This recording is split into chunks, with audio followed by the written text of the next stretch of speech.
N'est-ce pas, monsieur le ministre? Ça ne vous intéresse pas? Ça vous intéresse pas? Non? Donc, sur ce sujet... Monsieur Léaumont, n'interpellez pas les membres de l'Assemblée. Je vous prie de continuer. Merci. Je me permets de dire que si on veut sortir la France du piège du narcotrafic, il serait utile de parler, par exemple, de la réponse pénale que vous apportez.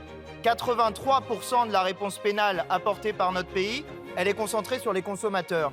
Vous avez l'impression de lutter contre le haut du spectre et contre les trafiquants, ce n'est pas ce que vous faites. Monsieur Marlex, vous nous avez dit... Il est parti, monsieur Marlex.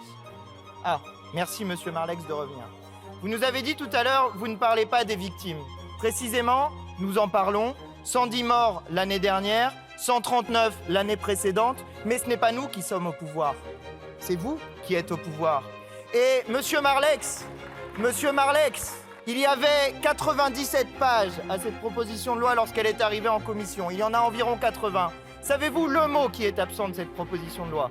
C'est le mot victime. Voyez-vous, monsieur Marlex, nous en parlons à la tribune de l'Assemblée nationale. Vous n'en parlez même pas dans votre proposition de loi qui prétend normalement sortir la France du piège du narcotrafic.